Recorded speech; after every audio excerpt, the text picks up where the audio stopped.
Primeramente, agradecerles a todos que estén aquí conectados en este nuevo webinar que nos parece más que interesante, el entorno laboral, información para empresas ante la situación del COVID-2019. Y pues hoy que es un día de fiesta, es un día de festejo, pues vamos a festejar doble, ¿no? En primera, pues estamos festejando como mexicanos la batalla de Puebla, ¿no? Sí. Y en segunda, pues festejar aquí que tenemos invitada de lujo hoy, mi amiga Carla Arlé.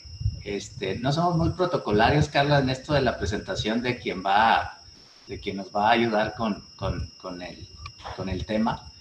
Pero quiero decirles a todos que parte de lo que nos deja el andar navegando por los colegios de México es precisamente esto, ¿no? El hacer amigos, y hemos encontrado, gracias a Dios, muchos amigos en este camino. Uno de ellos precisamente, pues aquí está apoyándonos hoy, Carla. Carla, de verdad que muchísimas gracias por atender esta invitación. Para nosotros es un honor que estés aquí con nosotros. Carla es una excelente profesionista con toda la experiencia del mundo en estos temas de seguridad social, una expertise importante, nos ha acompañado muchas veces en diferentes foros, por ahí hemos coincidido en alguno. Íbamos a coincidir precisamente en el de Morelia, ¿verdad, Carla? Pero pues no. Ya no se nos hizo. No se pudo. A ver si con la nueva fecha reprogramada también se puede, pero la verdad que es medio complicado, ¿no? Así que agradecerles a todos ustedes la presencia aquí con nosotros, y pues a ti, Carla, de verdad que muchas gracias por apoyarnos. Tendremos esta plática, esta charla. Cualquier cosa, la temática como siempre es Carla va a exponer todo el tema, y al final tenemos por ahí el chat abierto para efectos de que puedan realizar sus preguntas ahí. Carla, yo sé que este tema es de actualidad, este tema es sumamente importante. Yo creo que como profesionales y como asesores de empresas, todos los días nos hablan clientes preguntándonos qué hacemos, cómo le hago para cubrir mi nómina, qué debo de hacer, los descanso, no los descanso, el seguro social, las cuotas, todo ese tipo de cosas, ¿no? Por eso es que pensamos en este tema y te pedimos el favor de que nos apoyaras con esto, ¿no? Entonces, pues adelante, Carla, de nuevo, gracias, y pues el público es tuyo. Adelante. Muchísimas gracias, Pepe, por la invitación, y efectivamente, amistad ya de tiempo, ¿verdad? Y pues bueno, esperamos vernos pronto por allá y sentarnos a tomar ese cafecito literal, ¿verdad? Pero por lo pronto tendrá que ser virtual. Y pues bueno, el día de hoy me invitaron a platicar sobre todos los temas del COVID y cuáles son sus efectos en materia laboral, seguridad social principalmente. Y pues bueno, cualquier duda que tengan, por favor, está el chat. Voy a tratar de contestar todas las preguntas, y si alguna no queda contestada por temas de tiempo, me llevo la tarea de contestárselas personalmente sin problema. Pues bueno, sin más preámbulo, vamos iniciando, si les parece, y me gustaría iniciar con una parte de antecedentes, ¿no? Antecedentes para entender qué es lo que ha venido pasando y cómo hemos venido evolucionando en la toma de decisiones respecto de esta pandemia, ¿no? Primeramente, el 11 de marzo se declara pandemia lo que es el COVID. El hecho de que la Organización Mundial de la Salud lo declare pandemia marca un parteaguas en la toma de decisiones, incluso de nuestras autoridades, porque a partir de ahí se empieza a tomar la decisión de que la Secretaría de Salud, el Consejo de Salubridad y el Ejecutivo tomen en consideración el empezar a tomar acciones preventivas. Yo mucho lo he dicho, que las situaciones que estamos viviendo hoy en día en materia laboral no son por el COVID, son por las acciones que han tenido que tomar ante el COVID, que es algo muy diferente. ¿Cuál? Principalmente el aislamiento, ¿no? El tema del aislamiento, el tema del cerrar centros de trabajo, y esto lo digo porque incluso la esencia de las decisiones del Consejo de Salud y del Ejecutivo no es el cerrar los establecimientos. O sea, esa no es la esencia es no propagar los contagios, y para ello se necesitan cerrar establecimientos o se necesita evitar que exista de alguna manera contacto entre varias personas. Lo digo porque más adelante cuando hable de algunos temas laborales, como por ejemplo en el hecho de que podemos seguir haciendo home office, ventas en línea, etcétera, hay quien me dice, pero no soy esencial, ¿por qué puedo seguirlo haciendo si dicen que no soy esencial? Porque el tema de la esencia es que no estés en el centro de trabajo. Si lo logras hacer fuera del trabajo, no está prohibida la relación de trabajo y por eso quiero que entendamos estos conceptos, ¿va? Entonces, el 16 de marzo, la Secretaría de Educación fue la primera que tomó medidas al respecto, tomando en consideración el cerrar las escuelas en todos sus niveles, kinder, primaria, secundaria, preparatoria, universidad, a partir del 23 de marzo y hasta el 17 de abril. Eso se había dicho inicialmente, aunque algunos estados se adelantaron y desde el mismo 16 de marzo ya no volvieron los niños a la escuela, ¿no? El día 17 de marzo, la Secretaría de Salud registra oficialmente, ojo, no quiero decir que haya sido el primer caso, pero sí el primero registrado oficialmente ante las plataformas internacionales de los registros de COVID.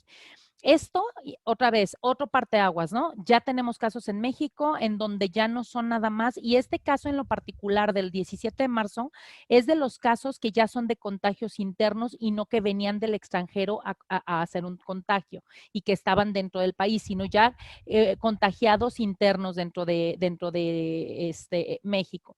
El 19 de marzo, algunos estados solicitan o recomiendan aislamientos sociales. Iniciaron algunos diciendo 3 días, 5 días, 7 días. No era realmente algo oficial, fue una recomendación y pidieron pues que no se fuera a laborar. En el caso, ejemplo, nosotros que estamos en Jalisco, en el caso de Jalisco sí cerraron lo que son bares, restaurantes, centros de entretenimiento, cines, etcétera, de manera obligada porque el Estado lo solicitó, pero no era una regla general e incluso hay cuestionamientos, no me voy a meter tanto en esos rollos, pero hay cuestionamientos en donde nos dicen que hasta dónde un Estado tiene la facultad de transgredir, garantías individuales, ¿no? Como es el trabajo. Al no haber decretada como tal una contingencia sanitaria o una emergencia sanitaria, podían no los estados tomar estas alternativas. Aquí, pues, les voy a dejar esa tarea a los, principalmente a los abogados que se dedican a amparo y a temas constitucionales, y hubo varios casos en donde aquí en Jalisco, que nos cerraron desde antes, algunas empresas se ampararon y continuaron laborando. Y pues bueno, tenemos el 23 y 24 de marzo, siempre vamos a tener, ustedes se van a dar cuenta, primero un acuerdo por parte del Consejo de Salubridad o del Ejecutivo y después inmediatamente el día siguiente la Secretaría de Salud. ¿Por qué? Porque el Consejo de Salubridad o el Ejecutivo son los encargados de decretar emergencias o contingencias sanitarias y la Secretaría de Salud, derivado de esta contingencia, es la que va a dar las medidas de acción para mitigar esa contingencia, que es lo que les decía, que si entendemos este orden de ideas y adicional esas medidas son el aislamiento, por ejemplo, entre ellas que ya conocemos, bueno, nos lleva de manera indirecta a un tema laboral e incluso económico, ¿no? Con un tema de recesión económica que vamos a empezar a vivir y ya estamos viviendo. El 23 de marzo, que el Consejo de Salubridad emite el acuerdo, fíjense cómo el primer acuerdo lo que emite es el reconocimiento, no decreta una contingencia sanitaria. Desde esa fecha ya estábamos esperando la lamentada contingencia sanitaria de la Ley Federal del Trabajo, que nos permitía de alguna manera el que pudiéramos nosotros otorgar una indemnización al trabajador equivalente a un salario mínimo, cosa que no se ha dado ni se dará, ya después explico el por qué, ¿no? Pero bueno, por lo pronto tenemos el 23 de marzo el Consejo de Salubridad, dice, reconozco que el COVID es una enfermedad de atención prioritaria, por lo tanto se tienen que llevar estas medidas preventivas de acción para control de epidemias. Y al día siguiente sale el 24 de marzo la Secretaría de Salud con esas medidas preventivas en donde nos sugieren, y sigue siendo una sugerencia porque sigue siendo nada más un reconocimiento, aún no una declaratoria, aún no es, sí es obligatorio algunos casos en materia laboral, pero no es un aislamiento, es decir, no es un toque de queda, vamos, ¿no? O sea, para ponerle otras palabras, no es obligatorio que te quedes en casa porque si no tienes consecuencias, aún es una recomendación. ¿Y cuáles son esas medidas preventivas? Suspensión temporales de ciertas actividades para prevenir contagios. Aquí nos hablaban de actividades en centros de trabajo, dentro de los centros de trabajo, actividades dentro de en lugares en donde hubiera más de 50 personas o en lugares públicos. Esos son los 3 segmentos en donde nos encuadran estas acciones preventivas.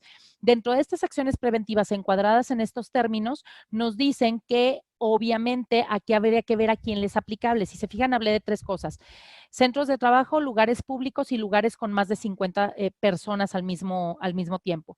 Entonces nos dice que cuando son menores de edad, embarazadas, lactantes, mayores de 60 años, de 65 años, en ese acuerdo dice 65, después lo bajaron a 60, mayores de 65 años, niños de 5 años, ahí empezaron a hacerme una serie de preguntas de, a ver, ¿cómo? Entonces las mamás que tienen hijos con 5 años o más, a ver, no, 5 años, un niño de 5 años no puede ser trabajador, entonces no está hablando de los centros de trabajo, está hablando de los lugares públicos o de los centros o de los lugares con más de 50 personas. Por eso es que tenemos que entender que para vislumbrar qué era lo que pretendía el legislador es en el sentido de 3 supuestos, y de esos 3 supuestos, ¿quiénes son los que debieran evitar estar en estos lugares?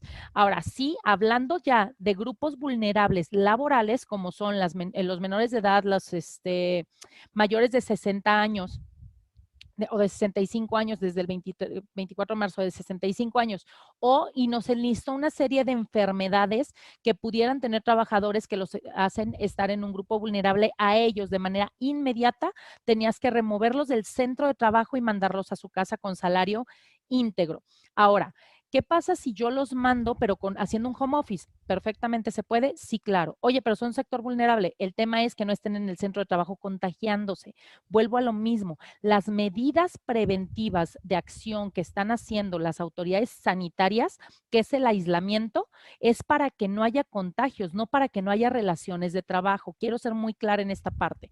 Y después tenemos el 30 de marzo, 31 y 21 de abril. Fíjense cómo ahí el del 21 de abril se cuelga del 30 de marzo. El 30 de marzo ya ahora sí el Poder Ejecutivo junto con el Consejo de Salubridad General decretan o declaran a la pandemia como una emergencia sanitaria por causa de fuerza mayor hasta el 30 de abril.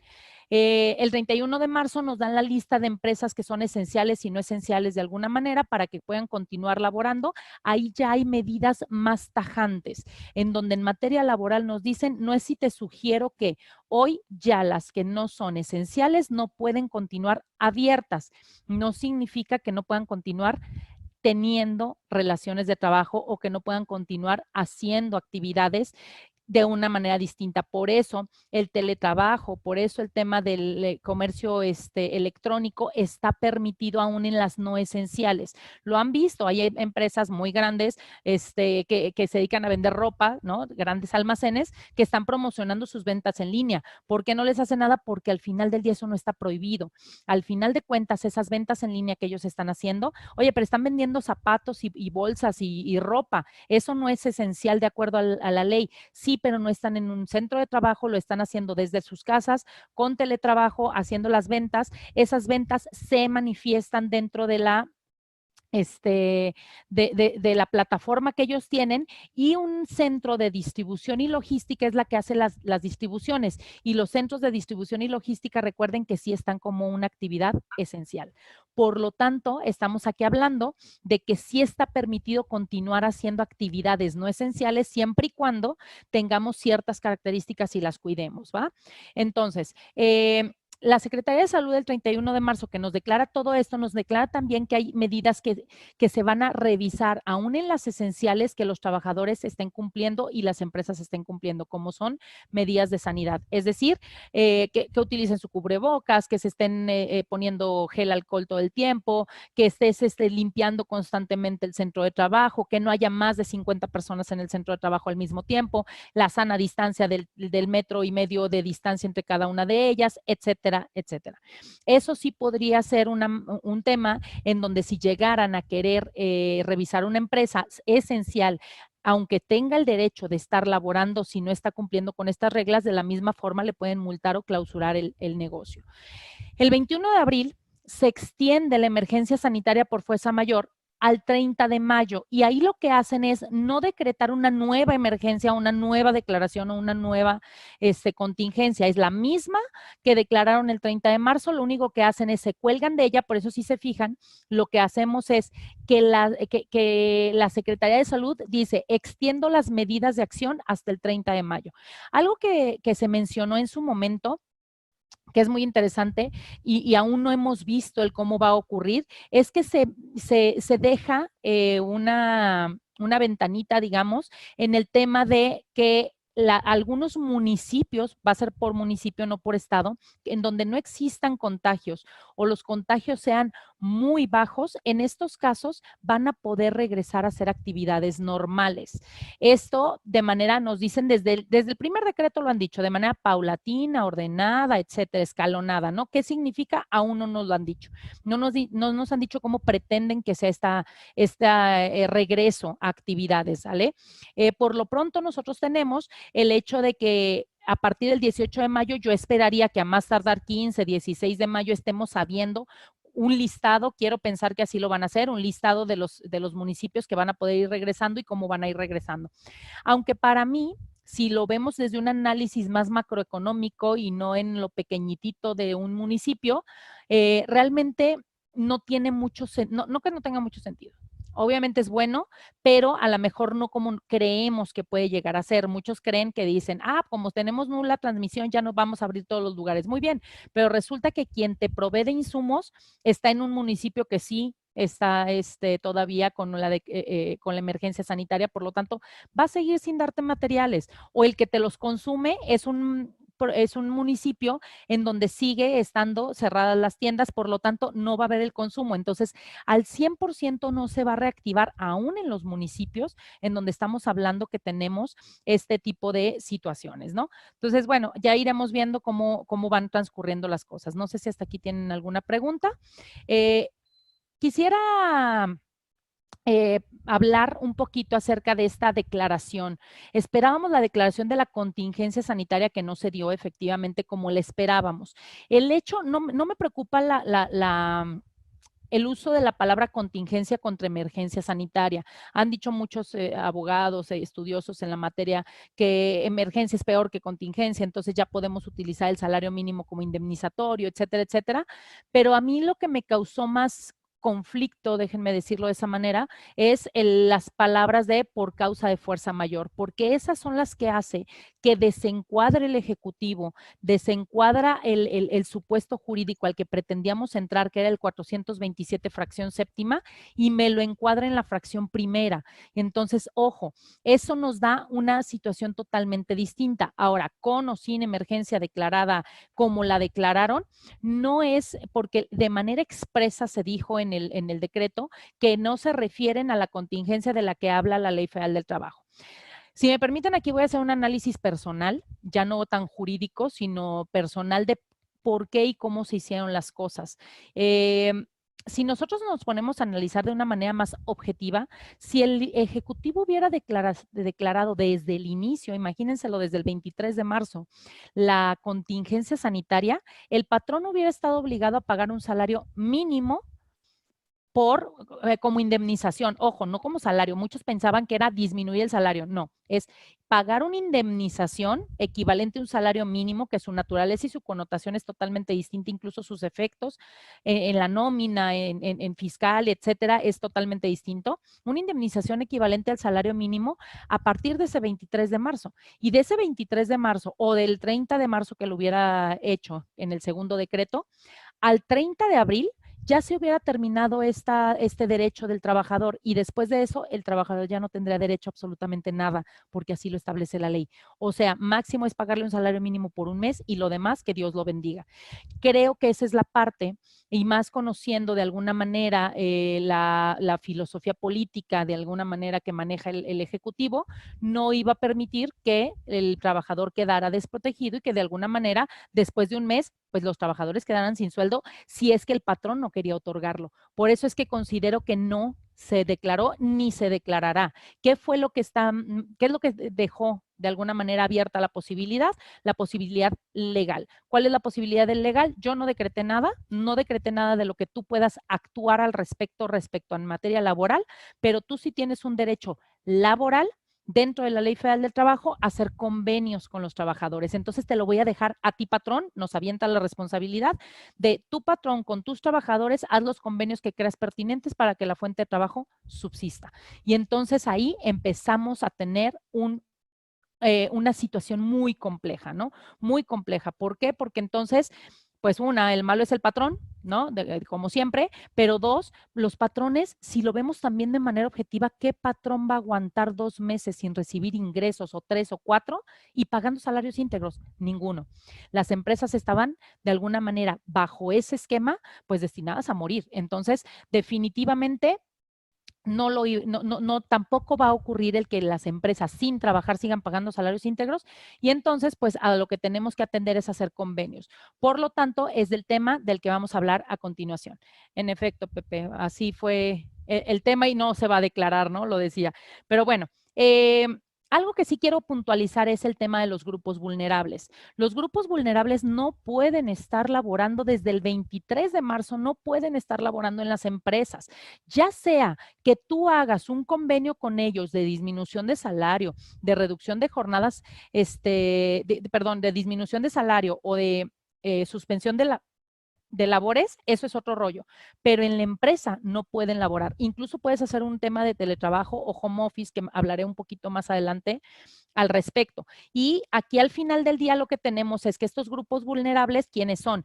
60 años. ¿Por qué 60 años? Les decía que en el del 23 de marzo decía 65, pero en el del 30 de marzo bajaron esa edad a 60 años. Entonces, mayores de 60 años, menores de edad. Y este grupo vulnerable lo estoy hablando nada más para efectos laborales, porque hay más grupos vulnerables, como son los niños, etcétera, pero esos no nos son aplicables en materia laboral. Quise dejar solo los de materia laboral.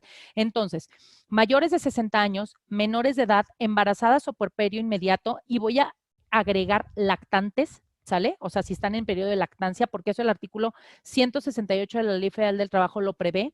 Menores de edad, en el 175 de la Ley Federal del Trabajo nos habla de estos temas. Embarazadas o puerperio y lactantes en el 168. El resto no lo dice la Ley Federal del Trabajo, pero por el decreto lo tendremos que aplicar, que son los mayores de 60 años, hipertensión arterial, diabetes mellitus, enfermedad cardíaca, inmunodepresión, inmunosuficiencia renal, etcétera. Entonces, en estos casos, ¿qué pasa?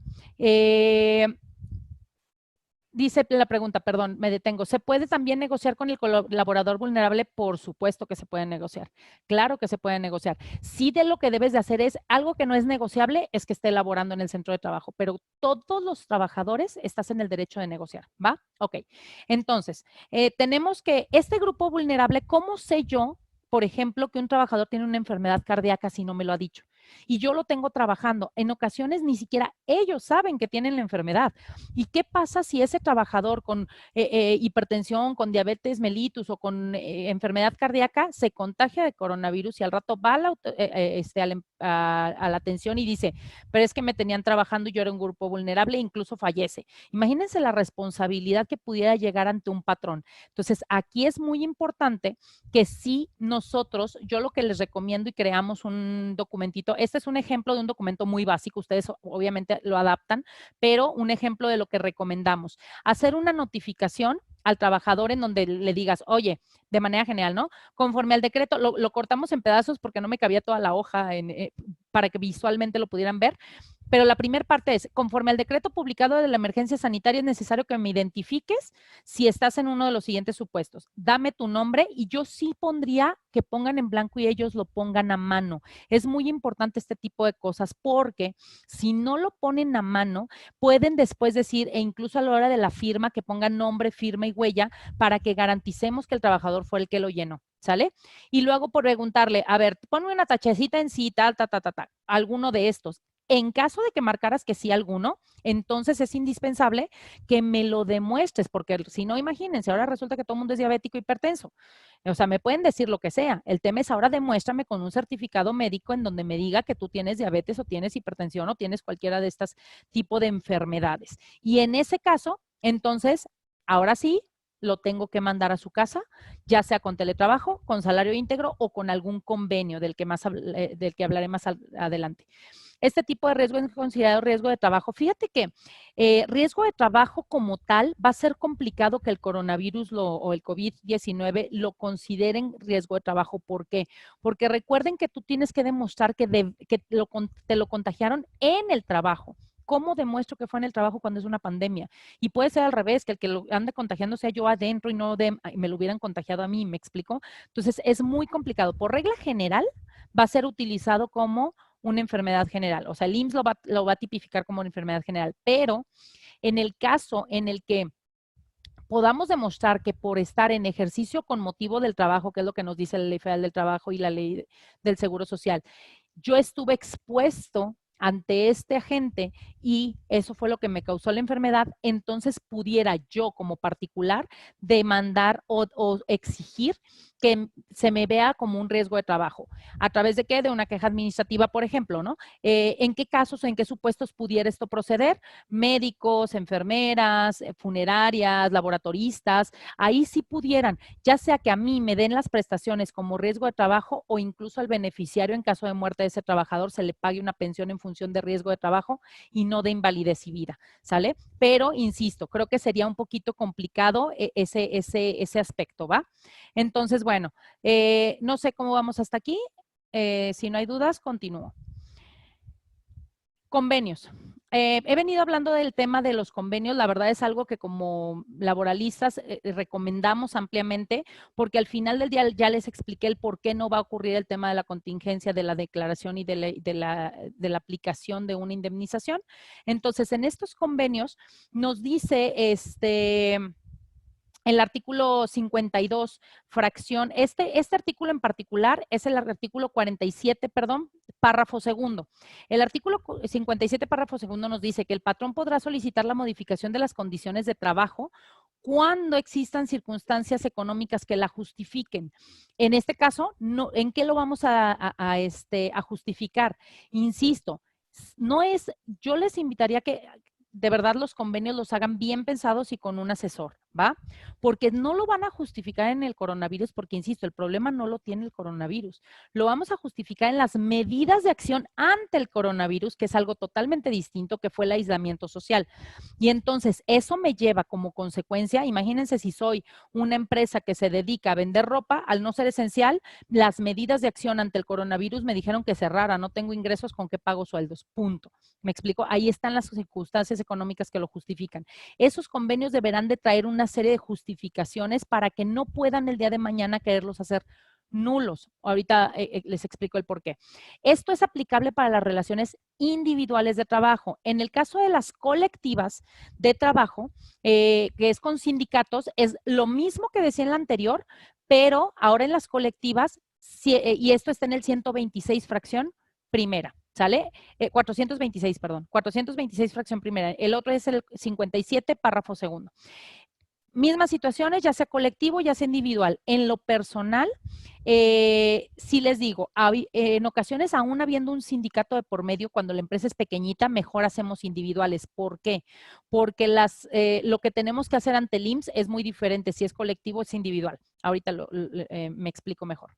Y entonces, estos convenios, aquí es en donde quiero detenerme un poco. El artículo 33 de la Ley Federal del Trabajo nos explica que todo convenio o liquidación para ser válido debe hacerse por escrito y contener una relación circunstanciada de hechos que lo justifiquen o lo motiven. Por eso les decía que hay que explicar todo el por qué. Ok, por escrito, vamos bien, pero después nos dice que deben de ser ratificados ante las juntas de conciliación o el tribunal. Y ahí tenemos un problema. No todos los tribunales o todas las juntas están abiertos, ¿sale? No en todos los estados, en algunos están dando citas para algunos convenios, en algunos no. Por lo tanto, nosotros aquí lo que tenemos es que tendríamos que solicitar una cita en el caso de que hubiera y si no, no pasa nada. Nos pasamos al párrafo segundo que nos dice, cuando el convenio se ha celebrado sin la intervención de las autoridades, será susceptible de ser reclamada la nulidad ante el tribunal solamente de aquello que contenga renuncia de los derechos de los trabajadores. En cambio, conserva su validez el resto de las cláusulas convenidas. ¿Qué quiere decir esto? Que tienen que cuidar en cómo van a redactar sus convenios y no cuarten derechos. Oye, ¿cómo no cuarto derechos? No quitar temas de antigüedad, que no digan, a raíz de esto no se te tomará como parte de la antigüedad. El quitarles prestaciones que ya hayan adquirido por derecho con el paso del tiempo, dígase temas de aguinaldo, vacaciones, etcétera, o incluso prestaciones de previsión social o prestaciones de otra naturaleza que ya se ganaron. ¿Qué es lo que vamos a hacer con un convenio? Déjenme explicarlo de esta manera. El convenio lo que hace es una pausa, una esfera de pausa, ¿sale? Está la relación antes del convenio y la relación que exista después del convenio, y esa relación tiene que ser la misma antes y después, pero durante el periodo que dure el convenio. Por eso es importante entonces remarcar que los convenios que tengan que hacer hoy en día tienen que ser temporales y tienen que dejar muy claro que es temporal y que es por la situación económica derivada de esto que ya hablamos. Y entonces ese periodo en el que estuvo este convenio de manera temporal no coartó derechos de antigüedad y las prestaciones siguen teniendo los mismos derechos, pero ese periodo vamos a pactar algo distinto. ¿Qué vamos a pactar? Si soy esencial, yo podría pactar jornadas reducidas, semanas reducidas. Si no soy esencial, o sea, porque no estoy abierto, entonces podría pactar disminución de salarios o incluso suspensión de las relaciones de trabajo sin salario de por medio. Eso ya habría que analizar cada patrón qué necesidades tiene de acuerdo a las posibilidades económicas que tenga. Los leo. No se podría aplicar el 429 fracción primera al estar el resolutivo 430. Fíjate que aquí es justamente lo que decía. Al declarar la emergencia sanitaria con lo que es causa de fuerza mayor, entonces te irías, la fracción primera sería esa por causa de fuerza mayor y el artículo 430 nos dice que un mes de salario íntegro, pero no nos dice después qué. En lo personal dependería cómo vas a hacer tu estrategia en ese momento y posterior para que quieras ampararte ante ese artículo. Si tenías las posibilidades económicas de pagar el íntegro, pues sí, justifícalo en el primer mes y el segundo mes a lo mejor hacer un segundo convenio con características distintas. Sí podrías hacerlo, sí. Estrategias que nosotros hemos utilizado pensando más a grandes rasgos o más a largo plazo, ejemplo, en lo personal, insisto, son opiniones personales, no creo que se termine ni siquiera el 30 de mayo. Yo considero que por ahí de finales de junio todavía vamos a tener esta situación y hay empresas que aun cuando se rehabilite, no el 30 de junio o el 30 de mayo van a tener la lana para pagar, ¿verdad? Esto se va a postergar 1 o 2 meses más. Por eso el tipo de convenios que nosotros hemos hecho son muy diferentes. Son tomando en consideración desde el inicio hasta un tiempo prudente después de que se abra la empresa por el tema de la justificación económica a la que me refiero. Y entonces nosotros pactamos salarios, ya sea reducción de jornadas o semanas reducidas cuando sí están trabajando y cuando no están trabajando, reducción de salarios en un porcentaje. Pero es lo que normalmente hemos utilizado.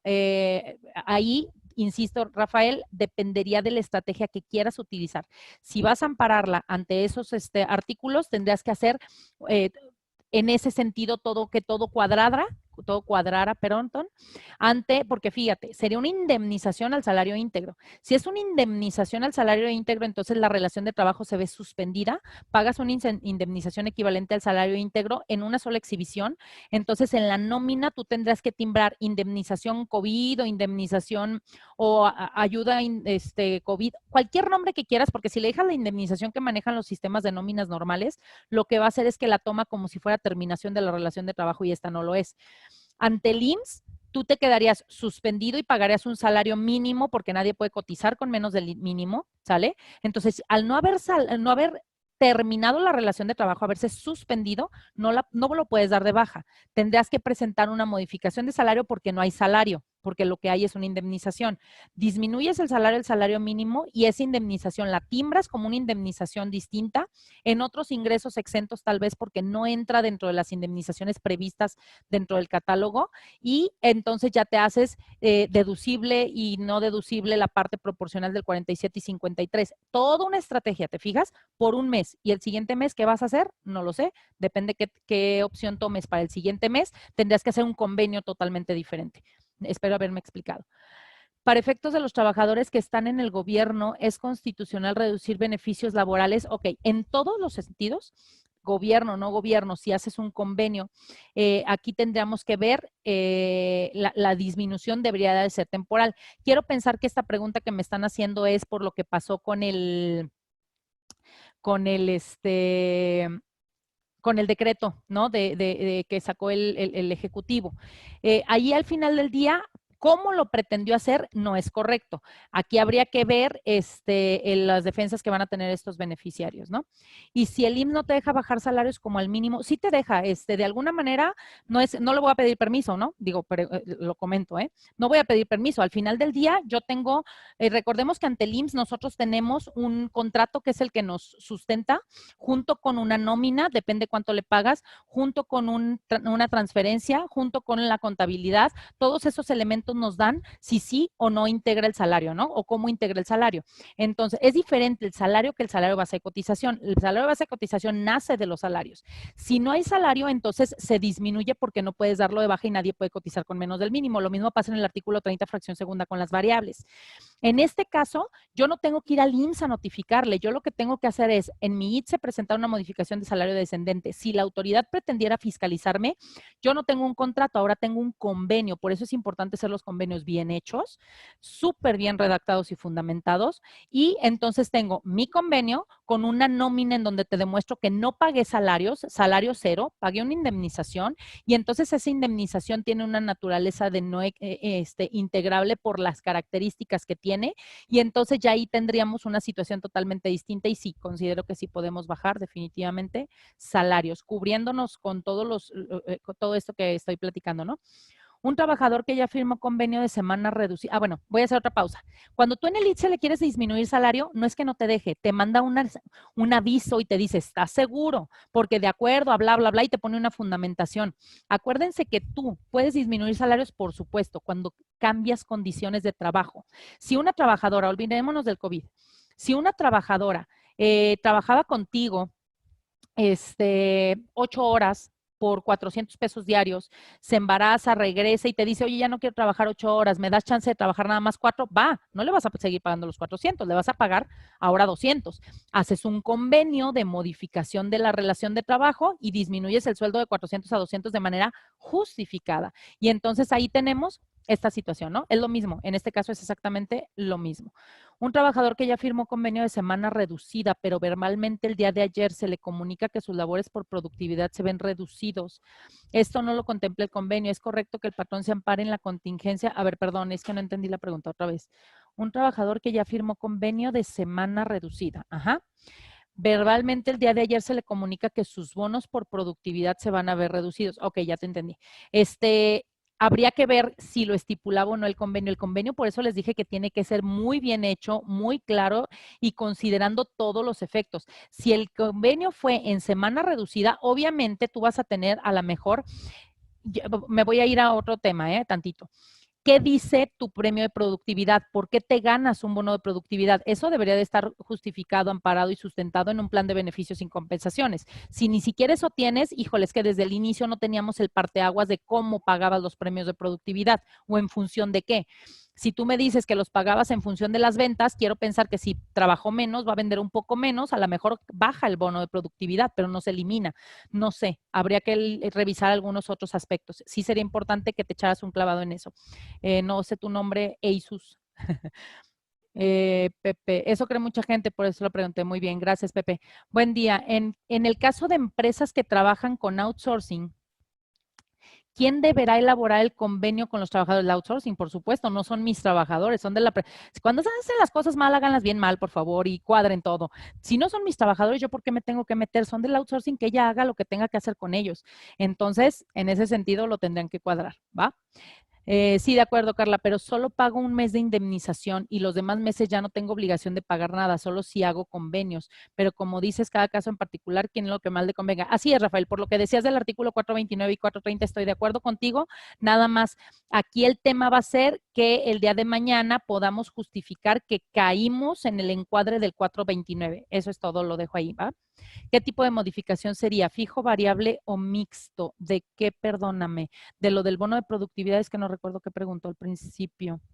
Si me pueden aclarar esa pregunta de qué tipo de modificación sería. Normalmente tu modificación va a ser al fijo, o sea, al salario fijo. A menos que si ganas comisiones, pues obviamente las comisiones se van a ver afectadas porque trabajas menos. El salario a la baja, Pepe. Ok. Es al salario fijo, obviamente disminuyes tu salario fijo, aunque el salario variable generalmente va en función también de salario fijo y prestaciones. Entonces, en mayo ya tendrás que reevaluar si hubo un cambio al variable. Por lo tanto, harías un fijo en el momento del convenio y el variable reevalúa si hay un cambio y haces tus modificaciones tal cual te marca el artículo 34, fracción primera, segunda y tercera. La única diferencia que tenemos es que en las modificaciones de salario, yo les decía que hay una distinción entre convenios individuales y convenios colectivos. En el colectivo, adicional a presentar las modificaciones de salario que nos maneja el artículo 34, fracción primera, segunda y tercera, nos habla de que ahí nosotros lo que tenemos que hacer es dar una notificación adicional al IMSS a través de un escrito libre en donde la firme el sindicato dentro de los 30 días siguientes de que hubo estas modificaciones, ¿sale? Esa es la diferencia que hay entre un convenio colectivo y un convenio individual.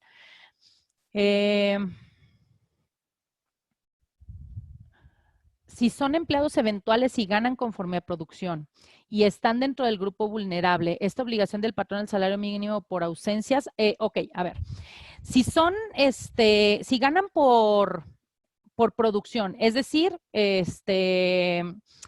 un salario a destajo, déjame decirle, llamarle de esa manera, ¿no? Quiero pensarlo. Si es un salario a destajo, es un grupo vulnerable, no va a haber destajo, no hay un salario base, pero si tienes un salario promedio y para efectos laborales todo esto va en un promedio. Entonces, más que pagarles un salario mínimo por ausencias, habría que analizar cómo está estipulado en el contrato, pero en todo caso, sí, el peor escenario es que les pagues un salario mínimo para ausencias y disminuyas el salario, por supuesto. Ok, continúo. Entonces, en seguridad social, ¿qué es lo que nos habla? Nosotros tenemos, digamos, 3 opciones en seguro social. Darlos de baja, que solo cuando podrías darlos de baja, si lo que estás haciendo es despidiéndolos por el tema del COVID, que sí está pasando, o se termina la relación de trabajo por cualquier otra circunstancia. La otra es los 7 ausentismos que nos permite el artículo 31 de la Ley del Seguro Social, pero recordemos que esos ausentismos solamente son 7, no más de 7. A partir del 8º estás obligado como patrón a seguir pagando cuotas. Entonces, ¿cuándo puedo poner ausentismos? Si disminuiste salario, no puedes poner ausentismo.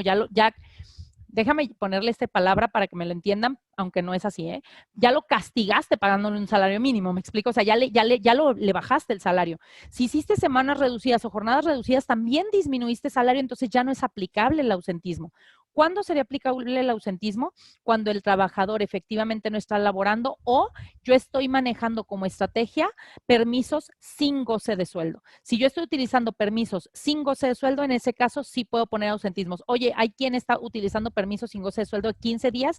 O sea, es decir, una semana sí trabajan, una no. Una sí, una no. Y la que no, no le pago. Ok, va. Al hacerlo de esa manera, pero lo están manejando como permiso, ¿sale? No como semana reducida, no es que les redujeron la jornada con convenio. Por eso les digo que es muy importante que pusieron en el convenio. En ese caso en particular, entonces, el trabajador le vas a poder poner 7 ausentismos y los demás ya no. Hay quien está poniéndole, que le dice, en lugar de 6 días, te doy un permiso sin goce de sueldo cada semana. Va. 4 ausentismos, no tienes bronca, se los puedes poner y te los permite la propia ley, ¿no? Ese es el primer punto. Me regreso a la pregunta. Buen día, Carla. Un ejemplo, en una empresa que tiene un trabajador, en este caso un RIF, a esta persona se le paga su salario normal, el que siempre le pagan, pero esa empresa obviamente ya no tiene nada de ingresos, como cerró totalmente desde esta contingencia y el patrón le sigue pagando su salario normal, pero ya pasó el mes. Ahí será convenio, después de que pase ese mes, se pagará un convenio con el salario mínimo, ¿cierto? Ok, mira, Victoria, los convenios los pudiste haber hecho desde toda la vida con o sin COVID. Y ahorita con el COVID, desde el día 23 de marzo que estábamos con la incertidumbre. Y yo te decía, en Jalisco, desde el 16 de marzo empezaron a cerrarnos algunas empresas. O sea, desde el 16 de marzo tenemos haciendo convenios. No necesitabas esperarte al mes, no mes, etcétera. ¿Sale? Los convenios tienes el derecho a hacerlos en cualquier momento.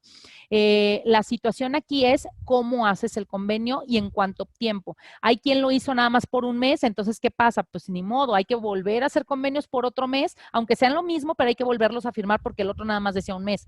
Si los dejas un poquito más laxos, ¿no? Más amplios, te permite que continúes utilizándolos a pesar de que nos sigan extendiendo la contingencia, ¿no? Ok.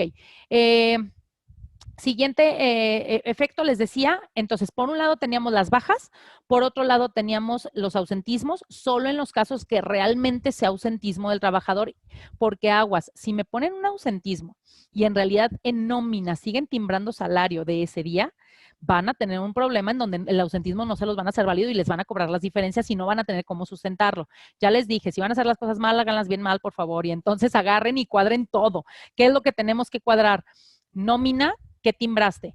SUA, ¿qué dice? ITSE, ¿qué dice el contrato o convenio y cómo le pagaste? Y eso en la contabilidad, 6 temas que tienes que cuadrar siempre. Eso se le llama congruencia fiscal. Si tú no tienes congruencia fiscal, estés bien o estés mal, te vas a meter en un problema, ¿sale? Entonces, bueno, les decía que al final del día, para convenios que se hicieron individuales, nos aplican estas primeras 3 fracciones del artículo 34 y para los convenios colectivos, ahí nos aplica el último párrafo del propio 34 que nos dice que si la modificación se originó por modificación a contratos colectivos, dentro de los 30 días siguientes tendrás que presentar el escrito libre que les decía a la autoridad con independencia que presentes en el ITSE las modificaciones, hay que presentar un escrito libre en donde le digas, hey, hice un convenio colectivo, y para que estén enterados. En los individuales no necesitas enterar a la autoridad.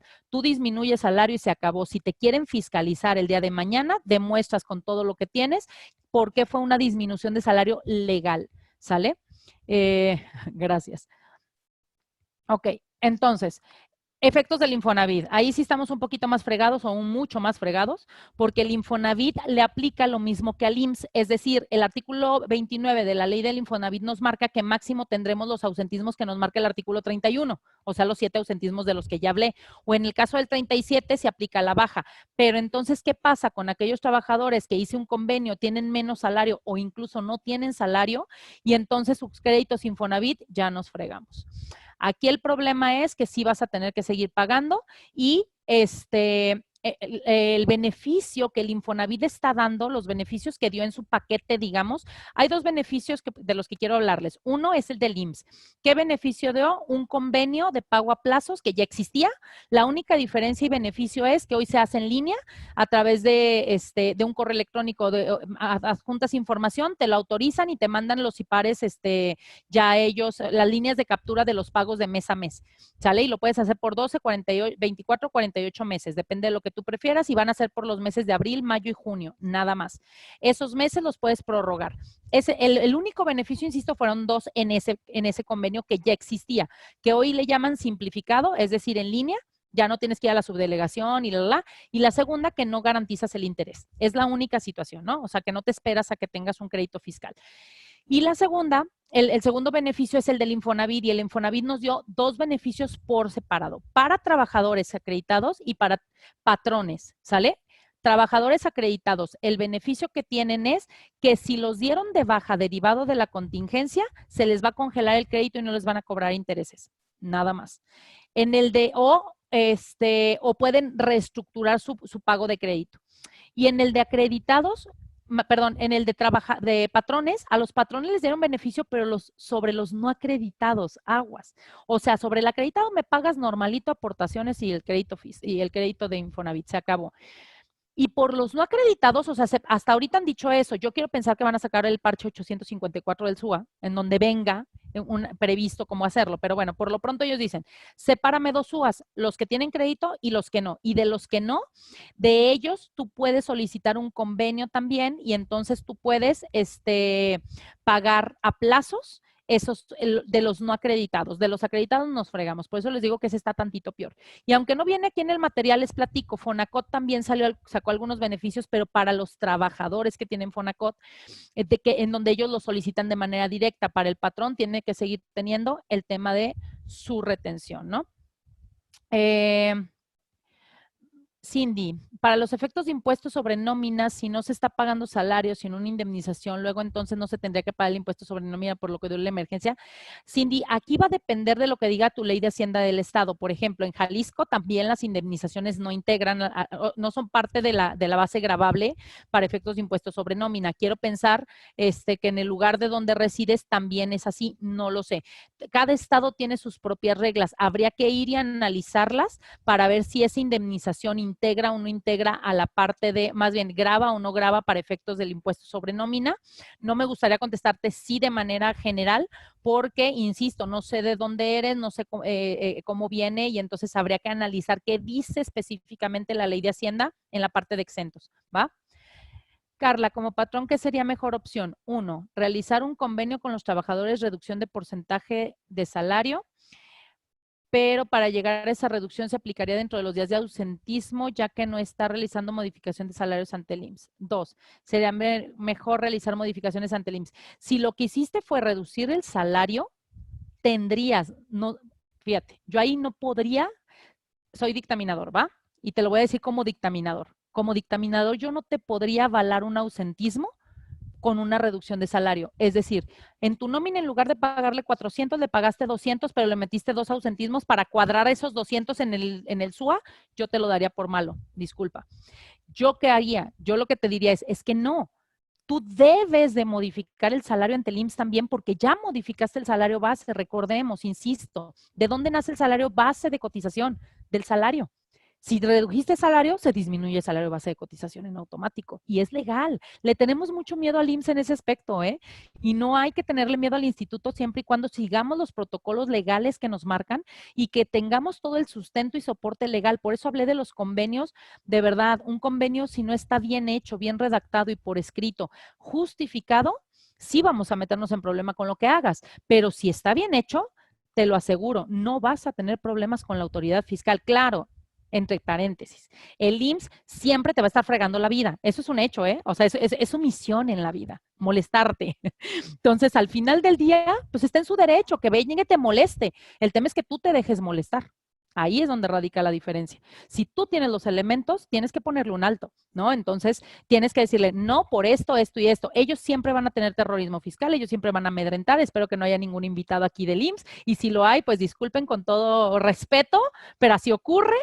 Pero al final del día, ellos están en su derecho de hacer su lucha, nosotros en nuestro derecho de aplicar la ley, ¿no? Entonces, no le tengas miedo, aplica la modificación de salario. Esa sería mi recomendación. Siempre y cuando tengamos el convenio bien redactado, insisto, de verdad voy a fregarlos todo el rato con esto, porque sin convenio sí estamos fregados, ¿eh? O sea, sin convenio firmado no se valen los convenios verbales, porque ahora sí que si no tienes por escrito, ¿qué sí tienes por escrito? El contrato, y entonces ahí sí nos van a perjudicar, ¿va?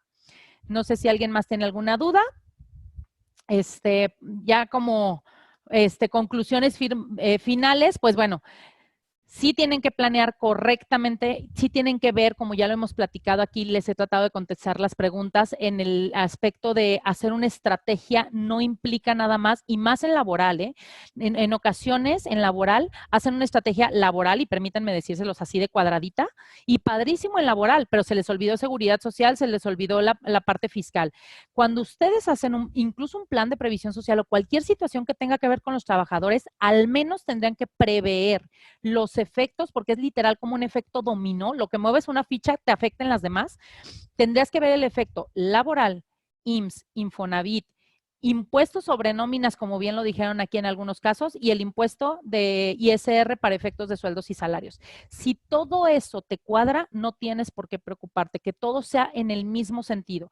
El problema es cuando hacemos un convenio en materia laboral y ya fregué en laboral y ya me puse palomita, y entonces, como ahorita lo dijeron, disculpen que tome otra vez el ejemplo, ¿no?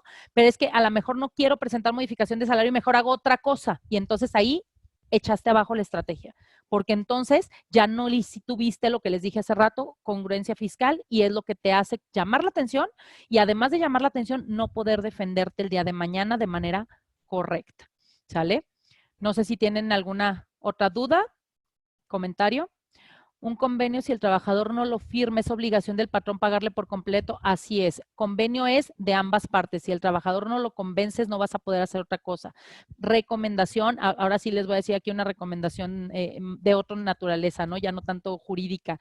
La verdad es de que hoy estamos en tiempos en donde la comunicación es la base de todo.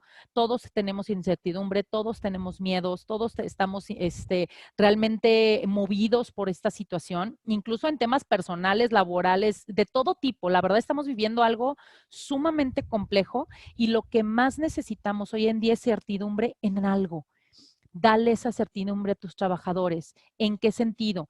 Yo sé, y se los digo a todos mis clientes, luego les digo, habla con ellos, explícales, antes de hacer el convenio incluso, si ya estamos pensando en un convenio, velo hablando con ellos, no, porque les tengo que dar explicaciones. No es darles una explicación, es darle una certeza. O ahorita tu trabajador está todas las mañanas despertando pensando en, ¿tendré trabajo mañana? No le permitas que viva eso. Si tú lo dejas desde el inicio y les dices, amigos, estamos de la fregada, ya lo están viendo, pero estoy tratando de hacer lo posible por salvar esta situación. Estamos en el mismo barco, rememos juntos, vamos, todos podemos juntos. Y entonces lo que nos toca es, yo voy a hacer mi esfuerzo por pagarles lo que les tenga que pagar o lo que pueda pagarles en mayor cantidad posible, pero también ustedes, pues ayúdenme a la mejor vamos a tener que hacer un convenio, a la mejor, aún no se los he dicho. Ellos ya están conscientes de la situación que vive la empresa. No trates de ocultar las cosas. Cuando la situación necesite y amerite un convenio, va a ser más fácil que ellos estén sensibilizados. Y entonces ahora sí va a ser decirle, oye, necesito que ahora sí me eches la mano, porque aquí hay de dos opciones. O me declaro en quiebra y entonces de todas maneras no te pago nada y entonces de todas maneras cierro el negocio, o te pago menos salario, vemos cómo la libramos y me ayudas con estas situaciones. Cuando tú le dejas muy claro a los trabajadores esto, te lo puedo decir, tengo desde el 16 de marzo haciendo convenios y firmando convenios y de verdad no hemos tenido una situación, no de riesgo, no que todos dijeran, ay, sí, bravo, vamos a firmar, pues por supuesto que no, pero en este plática y en este convencimiento, más o menos en el sentido que te digo, todos acabaron firmando todos los convenios. Y te estoy hablando de miles de trabajadores a los que hemos llegado a convencer. ¿Por qué? Porque estamos viviendo una situación que lo están viendo y que si hoy dicen y se entercan ellos mismos en decir, pues haz lo que quieras y te demando. Muy bien. ¿Sabes cuándo se va a resolver tu demanda? En 2 años porque la junta está cerrada ahorita, de aquí a que te atienden, de aquí a que van. Y ahorita lo que necesitas es dinero. Entonces, ¿qué onda? O llegamos a un convenio o bueno, vete pues y ya en 2 años me preocupo por pagarte lo que te tenga que pagar y ya veré si existo o no existo. Digo, yéndonos a un lado más dramático, ¿se fijan? Y la otra, si el trabajador se enterca en, me voy, muy bien, yo quiero ver quién les va a dar trabajo ahorita. Esa es una realidad. Entonces, creo que también tenemos que aprender cómo hablar con los trabajadores y les decía, ahorita, hoy más que nunca necesitamos certeza, necesitamos diálogo. Y si lo haces, de verdad tienes muy buenos resultados, ¿no? Sí, no comulgo tanto con la idea de cero salario, te soy honesta. Digo, entiendo y tengo empresas que lo han hecho y pues bueno, esa es la necesidad de la empresa y se hace, ¿no? Trato de que no lleguemos a eso porque también tendríamos que irnos a una parte un poco más humanística, si me dejan decirlo, en donde imagínate que estás dejando una familia sin comer, ¿no? Sí, sí entiendo también que una empresa pues no tiene para pagar. Por eso hay que tratar en el esfuerzo de ambas partes de llegar a un punto medio. Ese sería el ideal, ¿no? Al menos en un mundo ideal. Al momento de hacer un convenio, ¿cómo debemos de reflejarlo en el timbrado de la nómina? Depende del convenio que hiciste. Si lo que hiciste fue reducción de salarios, tendrías que bajar en salario diario de tu nómina el salario con repercusión en salario base de cotización y el timbrado sería en el mismo sentido. Si lo que hiciste fue reducir jornadas, el salario no cambia, sigue el mismo. Salario base de cotización sí se reduce de acuerdo a las reglas del artículo 29, fracción tercera de la Ley del Seguro Social y obviamente recibe menos salario indirecto. No hay ningún sistema de nóminas que yo conozca hasta ahorita que maneje semanas reducidas, no lo conozco. Pero en ese caso sí podrías poner ojo en la nómina ausentismos, porque no hay otra forma de reflejarlo, pero en el SUA no. ¿Sale? En la nómina para pagar menos ausentismos. ¿Por qué en el SUA no? Porque tú ya vas a manejar una semana reducida que su cálculo es sacar un promedio de la semana y ya te beneficiaste de esos días. ¿Sale? Un trabajador murió por COVID y la empresa quiere apoyar con los gastos funerarios. Es actividad esencial el giro de la empresa. ¿Puede hacer convenio de previsión social a partir de este caso? Sí, sí podrías. Tú podrías darle la prestación y a tu plan de previsión social agregarle para el futuro, ¿no? O sea, vas a iniciar con pero de aquí en adelante agregar para el futuro una prestación de apoyo por, no sé, ya invéntate ahí el nombre en cuanto a gastos funerarios derivados de contingencias, no lo digas por COVID como tal, porque el día de mañana puede ser Zika y el día de pasado puede ser, no sé, otra pandemia que nos llegue, ¿no? O sea, no tengo idea. Entonces, yo no lo encuadraría COVID, sino que lo encuadraría alguna emergencia o contingencia sanitaria y lo podrías hacer perfectamente sin problema, Rogelio. Nada más, ojo, cuando nosotros hacemos un plan de previsión social, tienes que pensar en qué estás prometiendo. Porque imagínate que el día de mañana no se te muera uno, se te mueran 15. vas a tener para pagar a los 15, ahí te lo dejo para que realmente lo recapacites, ¿va? No sé si tengan alguna otra duda y si no, pues por mi parte es todo. Muchísimas gracias a ustedes, Pepe, por la invitación y a tu equipo, muchísimas gracias. Hombre, Carla, al contrario, la verdad que nos queda clarísimo, muy amena tu charla, muy clara, la verdad que respondiste el 100% de las preguntas que nos han hecho a nosotros, que a veces cometemos errores de querer hacerle abogados, pues, de abogados en un área que no es la especialidad nuestra, pues, entonces por eso es muy importante que asesorarnos de la mejor manera, con las mejores personas, con los mejores profesionistas. Por eso es que rápidamente pensamos que tú nos podías ayudar importantemente, Carla, en esto. Y de verdad que muy agradecido a todo el equipo de nosotros por esta hora que nos dedicaste. Y aprovecho también para decirles a todos los que están conectados que este cafecito de los lunes, que hoy lo hicimos en martes, no te preocupes, lo hacemos recurrentemente. Entonces, los que quieran tener acceso a estas pláticas, pues por el lado por el que recibieron la invitación para esta charla, pues ahí mismo contáctenos y con gusto, con un correo electrónico los sumamos a la lista de difusión y con gusto para que tengan acceso a estas pláticas, ¿no? Carla, de verdad, de nuevo, muchas gracias. Estoy en deuda contigo y pues si en algo te puedo ayudar, te puedo servir también, ya sabes que cuentas conmigo, ¿no? Yo sé que sí. Muchísimas gracias y gracias a todos. Estoy leyendo sus comentarios. De verdad, se los agradezco de todo corazón. Muchísimas gracias y esperamos vernos pronto. Primero Dios, Carla. Gracias. Gracias. Bye, Muchas bye. Gracias. Bye, bye.